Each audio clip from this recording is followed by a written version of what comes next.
হাজোত আৰক্ষীৰ জালত 2 কভাইট চোৰ। কামৰূপৰ হাজো আৰক্ষীৰ জালত বাইক চুৰিৰ মূল মাষ্টাৰমাইণ্ড তহিদ আৰু ৰেকিবুদ্দিন। হাজোৰ আঠিয়াপাৰাত আৰক্ষীয়ে খেদি খেদি কৰায়ত্ব কৰে 2 দুৰ্ধৰ্ষ কভাইট বাইক চোৰক। পূৰ্বেও বাইক চুৰিৰ কাণ্ডত কেইবাবাৰো জেল হাজতলৈ গৈছিল ৰেকিবুদ্দিন আৰু তহিদ। আনহাতে মছজিদৰ CCTV কেমেৰা চুৰি কৰি ৰাইজৰ ৰখত পৰিছিল এই 2 লম্পট। 2 চোৰক আটক কৰাৰ পিছতে নিজৰ চুৰি হোৱা বাইকৰ সন্ধান বিচাৰি হাজো আৰক্ষীৰ কাষ চাপিছে ভিন্নজনে।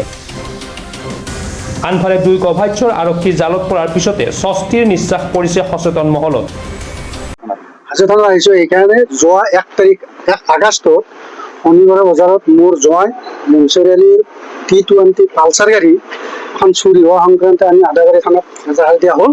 সেই এজাহাৰ মৰ্মে বৰ্ণিগাঁৱৰ চানাকেৰা নামৰ এজন চোৰক ধৰি নি পুলিচে সোধপোছ কৰাত আজিৰ যিটো হাজো থানাই দুজন মানে কৰায়ত্ব কৰিছে, এজন তহিদ আৰু এজনৰ নাম মই নাজানো, ৰেকিবুদ্দিন। গতিকে ৰেকিবুদ্দিনৰ নামটো কোৱা নাই, তহিদৰ নামটো কৈছে যে এনে কথা তেওঁ আছে এই সংক্ৰান্তে কৈ থকাৰ বিনিময়ত চুৰি কাৰ্যত বাইক চুৰি কাৰ্য এই লৈ পেলাই আহি সোধাত তুমি উঠিলানে? মই জোঁৱাই সুধিছিলে যে এনে কথা কৈছে, মই গাড়ী এৰি দিব পাৰিম কিন্তু মোক পইচা লাগিব। কোনে কৈছে? এইটো তহিদে কৈছে। কিমান পইচা কৈছে? পইচাৰ এমাউণ্টটো 10,000 কথা আছে, 10,000। গতিকে কৈছে ঠিক আছে 10,000 নহয় 15,000 দিম, কিন্তু গাড়ীখন কৈছে মই গাড়ীখন এৰি দিব পাৰিম। এই লৈ পেলাই আমি বিচাৰি বৰ্তমানলৈকে কৰি আছো আৰু বহুত জেগাত হেৰি কৰি দিয়া হৈছে, তথাপিতো সি হৈ লোৱা নাই। আজি ধৰাৰ কাৰণে মই খুব ভাল পাইছো। হাজো থানা আৰক্ষীক মই অশেষ ধন্যবাদ এইকাৰণে যিহেতুকে তেখেতে এটা ছাকচেছফুল হোৱা বুলি মই ভাবোঁ। আৰু গাড়ী চুৰি এটা চক্ৰক ভালদৰে আটক কৰি লৈ মূল মাষ্টাৰ মাইণ্ড নেকি? মূল মাষ্টাৰ মাইণ্ড বুলি ক'লে ভুল নহয়। 1 নম্বৰতে মূল মাষ্টাৰ হ'ল তহিদ গাড়ী চুৰ কৰাত এক্সপাৰ্ট, আৰু সি গাড়ী কেনেকৈ নিব লাগে, কি কৰিব লাগে, ক'ত কি কৰিব লাগে, গোটেই ডিটেইলছ কৰিখিনি সি গাড়ী চুৰ কৰাত এক্সপাৰ্ট।